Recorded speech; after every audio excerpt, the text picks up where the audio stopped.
Candi Borobudur, sebuah monumen Buddha megah, tersimpan dalam keindahan alam Jawa Tengah, Indonesia, terletak sekitar 100 km di barat daya Semarang, 86 km di barat Surakarta, dan 40 km di barat Laut Yogyakarta. Candi ini bukan hanya tempat bersejarah, tetapi juga sebuah keajaiban dunia. Dibangun sekitar tahun 800-an Masehi oleh penganut agama Buddha Mahayana pada masa pemerintahan Wangsa Shailendra, Borobudur adalah candi Buddha terbesar di dunia dan salah satu monumen Buddha terbesar yang pernah ada, dengan 6 teras berbentuk bujur sangkar yang mendukung 3 pelataran melingkar. Candi ini menghiasi dindingnya dengan 2.672 panel relief dan 504 arca Buddha asli. Borobudur bahkan memiliki koleksi relief Buddha terlengkap dan terbanyak di seluruh dunia. Sorpresa, stupa utama yang terletak di tengah candi memegang peran penting dalam desainnya, dikelilingi oleh 3 barisan melingkar dengan 72 stupa berlubang. Setiap stupa tersebut menggambarkan arca Buddha yang duduk bersila dalam posisi teratai sempurna dengan mudra Dharma Cakra, simbol memutar roda Dharma. Namun, Borobudur adalah lebih dari sekadar monumen arsitektur yang mengagumkan. Monumen ini adalah model alam semesta yang dibangun untuk menghormati Buddha dan sebagai tempat ziarah bagi umat manusia yang mencari pencerahan sesuai dengan ajaran Buddha. Para peziarah memasuki candi melalui pintu sisi timur dan memulai perjalanan ritual mereka di dasar candi. Mereka berjalan melingkari bangunan suci ini searah jarum jam, naik ke 3 tingkat ranah dalam kosmologi Buddha: Kama Dhatu, ranah hawa nafsu, Rupa Dhatu, ranah berwujud, dan Arupa Dhatu. Selama perjalanan mereka, para peziarah melihat lebih dari 1.460 panel relief yang menghiasi dinding dan pagar langkan candi, mengisahkan kisah-kisah indah dalam ajaran Buddha. Sejarah Borobudur cukup menarik. Pada abad ke-10, pusat kerajaan Mataram kuno pindah ke Jawa Timur, dan Borobudur ditinggalkan. Dunia mulai menyadari keberadaan bangunan ini pada tahun 1814, ketika Sir Thomas Stamford Raffles, yang saat itu menjabat sebagai Gubernur Jenderal Inggris atas Jawa, menemukannya. Sejak saat itu, Borobudur telah mengalami serangkaian upaya penyelamatan dan pemugaran. Proyek pemugaran terbesar dilakukan antara tahun 1975 hingga 1982 oleh pemerintah Republik Indonesia dan UNESCO, yang akhirnya mengantarkan situs bersejarah ini masuk dalam daftar situs warisan dunia. Borobudur masih menjadi tempat ziarah keagamaan. Setiap tahun, umat Buddha dari seluruh Indonesia dan dunia berkumpul di sini untuk memperingati Trisuci Waisak. Di bidang pariwisata, Borobudur menjadi daya tarik utama di Indonesia, mengundang ribuan wisatawan dari seluruh penjuru dunia. Pada tanggal 11 Februari tahun 2022, pemerintah Indonesia meresmikan kembali Candi Borobudur sebagai tempat peribadatan utama umat Buddha di Indonesia dan seluruh dunia. Sejarah nama Borobudur sendiri tidak pernah terlalu jelas. Nama asli banyak candi di Indonesia tidak diketahui, termasuk Borobudur. Nama Borobudur pertama kali dicatat dalam buku Sejarah Pulau Jawa, karya Sir Thomas Stamford Raffles. Namun, tak ada dokumen yang lebih tua yang menyebutkan nama ini dengan persis. Satu-satunya petunjuk mengenai adanya bangunan suci Buddha yang mungkin merujuk kepada Borobudur dapat ditemukan dalam Nagarakertagama, yang ditulis oleh Empu Prapanca pada tahun 1365. Tentang asal-usul nama Borobudur, tampaknya Sir Thomas Stamford Raffles mencoba mengikuti tata bahasa Inggris untuk menyebut desa terdekat dengan candi ini, yaitu Desa Bore, Boro. Kebanyakan candi di Indonesia seringkali dinamai berdasarkan desa di sekitarnya. Raffles juga mengemukakan bahwa istilah Budur mungkin berkaitan dengan istilah Buddha dalam bahasa Jawa, yang berarti purba, sehingga memiliki makna Boro Purba. Namun, ada pandangan lain yang mengaitkan Budur dengan istilah Budara, yang berarti gunung. Banyak teori yang berusaha menjelaskan nama Borobudur.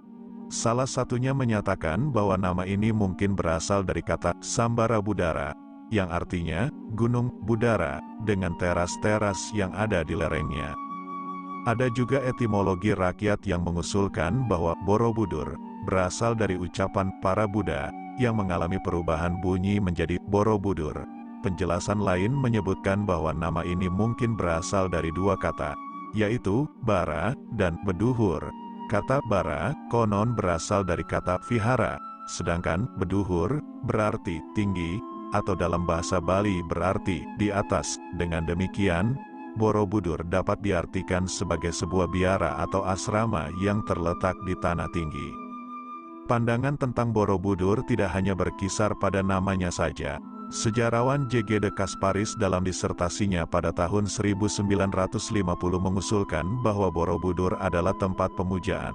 Berdasarkan prasasti Karangtengah dan Tritepusan, Kasparis memperkirakan bahwa pembangunan Borobudur dimulai pada tahun 770 oleh Raja Mataram II, Rakai Panangkaran, dan dilanjutkan oleh Wangsa Shailendra di bawah pemerintahan Samaratungga pada tahun 824 Bangunan megah ini diperkirakan memakan waktu setengah abad untuk diselesaikan.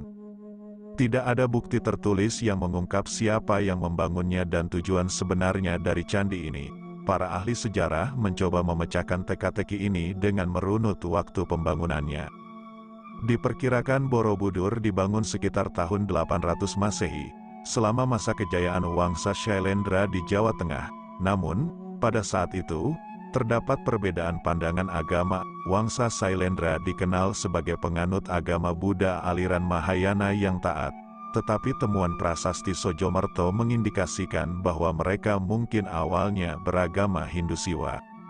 Selama periode ini, di dataran Kedu, berbagai candi Hindu dan Buddha mulai dibangun. Prasasti Canggal mencatat bahwa pada tahun 732 Masehi, seorang raja beragama Siwa bernama Sanjaya memerintahkan pembangunan bangunan suci Siwalingga yang berada hanya 10 km sebelah timur Borobudur. Ironisnya, pembangunan candi Buddha seperti Borobudur pada saat itu dimungkinkan karena izin dari pewaris Sanjaya, Rakai Panangkaran.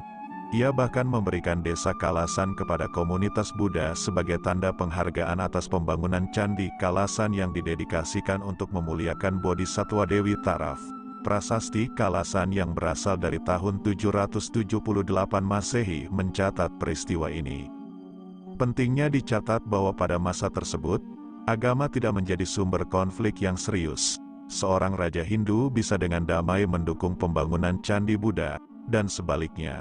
Namun, kemungkinan ada persaingan antara dua wangsa kerajaan kala itu, Wangsa Shailendra yang menganut Buddha dan Wangsa Sanjaya yang memuja Siwa. Wangsa Sanjaya akhirnya memenangkan pertarungan pada tahun 856 di perbukitan Ratu Boko.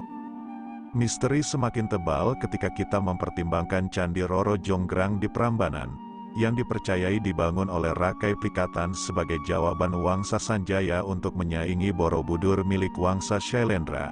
Namun, banyak yang percaya bahwa pada saat itu, ada suasana toleransi dan harmoni antara kedua wangsa ini, dengan Wangsa Shailendra bahkan terlibat dalam pembangunan Candi Siwa di Prambanan. Kita tidak tahu dengan pasti kapan Borobudur tidak lagi menjadi pusat ziarah umat Buddha. Sejarawan mencatat bahwa pada tahun 928 dan 1006, Raja Empu Sindok memindahkan ibu kota kerajaan Medang ke Jawa Timur setelah serangkaian letusan gunung berapi. Meskipun belum bisa dipastikan apakah ini yang menyebabkan Borobudur ditinggalkan, beberapa sumber mengindikasikan bahwa ini mungkin menjadi awal dari masa terlantar candi ini. Referensi paling awal tentang Borobudur muncul pada tahun 1365, dalam naskah Nagarakretagama yang ditulis oleh Empu Prapanca. Ia menyebutkan adanya wihara di Budur. Selain itu, ada teori populer yang menyatakan bahwa Borobudur mulai ditinggalkan ketika penduduk sekitarnya beralih ke Islam pada abad ke-15. Namun, Borobudur tidak hanya terlupakan, tetapi juga berubah dalam cerita rakyat menjadi kisah yang penuh dengan tahayul, kesialan, dan penderitaan. Dua babat Jawa yang ditulis pada abad ke-18 mencatat nasib buruk yang terkait dengan monumen ini. Dalam babat Tanah Jawi, Borobudur menjadi faktor yang fatal bagi Masdana, seorang pembangkang yang memberontak melawan Raja Kesultanan Mataram pada tahun 1709. Dalam Babat Mataram, Borobudur dikaitkan dengan kesialan putra mahkota Kesultanan Yogyakarta yang mengunjunginya pada tahun 1757. Konon, ada tabu yang melarang orang untuk mengunjungi monumen ini, dan siapapun yang melanggarnya akan mendapat kesialan. Dalam kepercayaan Jawa saat itu, reruntuhan candi dianggap sebagai tempat bersemayamnya roh halus dan dianggap angker. Setelah Perang Inggris-Belanda pada awal abad ke-19, Borobudur ditemukan kembali oleh Thomas Stamford Raffles, Gubernur Jenderal Inggris di Jawa. Meskipun ia tidak bisa menyelidiki sendiri, ia mengutus insinyur Belanda, H.C. Cornelius, untuk memeriksa laporan mengenai monumen besar yang terletak jauh di dalam hutan. Dalam waktu 2 bulan, Cornelius dan timnya membersihkan lapisan tanah yang menutupi Borobudur dan membuat sketsa gambar candi tersebut. Pada tahun 1835, seorang pejabat Belanda, Hartman, melanjutkan penelitian Cornelius dan akhirnya menggali seluruh bagian bangunan ini. Minat Hartman terhadap Borobudur lebih bersifat pribadi daripada tugas resmi. Pemerintah Hindia Belanda berencana untuk memindahkan relief-relief Borobudur ke museum karena kondisi tidak stabil dan pencurian yang terjadi. Namun, seorang arkeolog bernama Groenvedt menyarankan agar bangunan ini dibiarkan utuh. Borobudur terus menjadi sumber pencurian, dan kepala arca Buddha adalah yang paling sering dicuri. Pada tahun 1896, Raja Thailand bahkan mengambil beberapa bagian Borobudur sebagai cenderamata. Pemerintah Hindia Belanda mengizinkan pengiriman 8 gerobak penuh arca dan bagian bangunan Borobudur ke Thailand. Tindakan penjarahan ini telah merusak situs bersejarah ini selama bertahun-tahun. Meskipun mengalami pengabaian dan penjarahan, Borobudur akhirnya mendapatkan pengakuan yang layak. Sekarang, sebagai salah satu situs warisan dunia, Borobudur terus mempesona dunia dengan keindahan dan maknanya yang mendalam. Sebagai sebuah tempat yang pernah hilang, Borobudur kini menjadi saksi bisu dari perjalanan panjang sejarah manusia dan tetap menjadi salah satu peninggalan budaya paling mengagumkan di dunia.